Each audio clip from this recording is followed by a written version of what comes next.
Oke, assalamualaikum warahmatullahi wabarakatuh. Bagaimana kegiatan saya selama bulan puasa? Kita tetap mengadakan perkuliahan ya online, perkuliahan online, tetapi berada di kelas. Ini kan aneh juga ya, tapi tidak apa-apa lah ya. Berapa di rumah nanti tidur ya.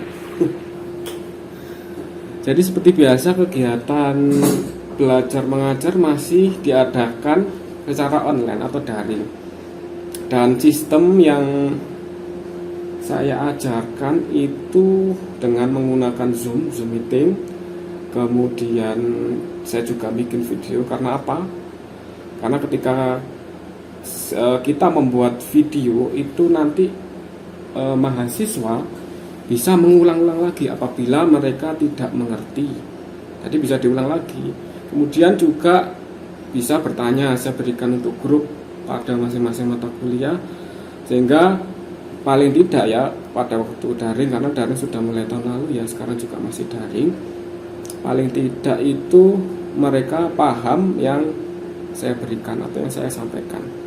Nah, seperti biasa hari ini perkuliahan sesuai jadwal di ruangan saya, karena ruangan saya kan mau pindah ya. Ruangan saya di sini tetap menggunakan PowerPoint. Saya jelaskan poin-poin yang paling terpenting, tetapi mahasiswa juga harus mengeksplor sendiri atau menambah materi yang kurang. Nah, seperti itu. Oke, saya ngajar dulu ya. Silakan disimak dengan seksama apa yang Bapak berikan hari ini. Oke, kita belajar terkait sustainable development atau pembangunan yang berkelanjutan.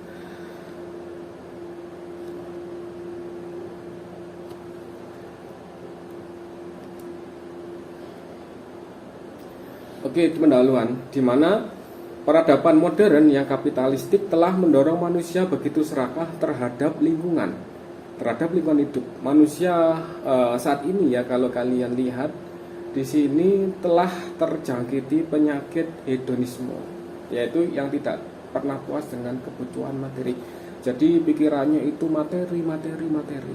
Oleh karena itu, sebab yang mendasar timbulnya keserakahan terhadap lingkungan ini karena manusia memahami bahwa sumber daya alam adalah materi yang mesti dieksploitasi untuk kepentingan pemenuhan kebutuhan materi yang positif. Jadi banyak pemikiran dari sebagian banyak orang, ya mungkin tidak seluruhnya, bahwasanya ketika kita menggunakan sumber daya alam kita harus habiskan untuk kepentingan kita sendiri, untuk keperluan kita sendiri, yaitu namanya egois.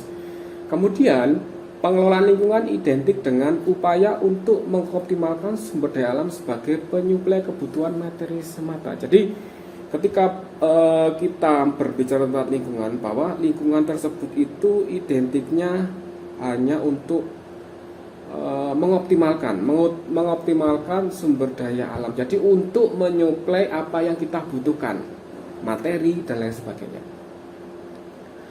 Kemudian menurut Robert Malthus mengatakan bahwa untuk menyeimbangkan antara pertumbuhan penduduk atau yang disebut dengan kelahiran growth dengan pertumbuhan pangan atau produksi,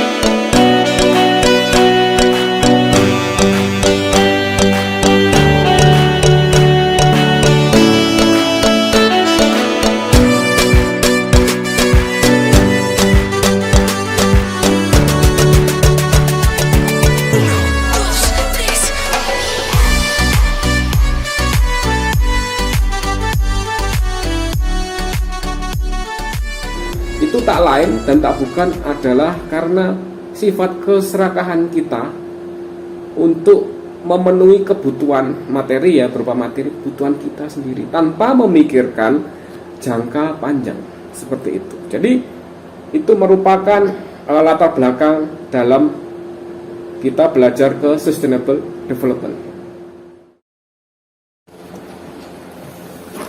Judulnya apa? Sama ya dengan yang tadi temanmu ya. Sulfat itu rumah saya loh. Macet di mana? Di perempatannya itu. Sudah diambil itu. Perempatan lampu merah Miami itu kan? Ya. Yang sini jalannya kecil kan? Ya. Ini sudah diambil, temenmu namanya siapa lupa. Sudah diambil. Kamu cari lain. Terus kemudian saya kasih kisi-kisi ya. Ketika nanti kamu ngambil judul, yang pertama adalah urgenitas penelitian atau permasalahannya apa. Nanti kamu bisa dilihat lagi ya. Kemudian yang kedua adalah ketika sudah mengetahui urgenitas permasalahannya apa di sana, yang kedua ada data empirisnya. Ada data enggak yang memperkuat pernyataanmu ini? Misalnya bukan subjektif ya, kamu melihat di sini, oh macet, dari mana macet? Kamu kan pendapatmu. Oh ternyata ini Pak, ada penelitian dari penelitian lain, memang di sini macet, hasilnya seperti ini. Maka saya mau mengambil yang variabel ini untuk atau memperbarui ini atau menyempurnakan dari penelitian ini, itu boleh. Jadi ada data empirisnya, itu bisa dari internet ya, surat kabar. Jadi bukan subjektif kamu ya, paham ya kira-kira? Nggak boleh, karena skripsi itu kan penelitian ilmiah. Ilmiah itu berarti harus bisa dipertanggungjawabkan, datanya valid. Itu kan skripsi kan kamu nanti setelah proposal kan ke lapangan survei, kan valid datanya. Benar-benar kamu melakukan kegiatan survei seperti itu ya. Kemudian yang ketiga adalah metodologi yang digunakan apa? Metode apa yang digunakan? Iya, sekilas saja. Yang penting kamu paham. Nanti ketika kamu mengajukan judul, kamu nggak tahu outputnya apa ya. Kemudian yang keempat adalah keterbaruan. Apa yang membedakan dengan penelitian yang lain? Misalnya saya meneliti hambatan sampingnya Pak, saya meneliti yang ini Pak. Jadi harus beda. Kamu nih sama, nanti kena plagiat.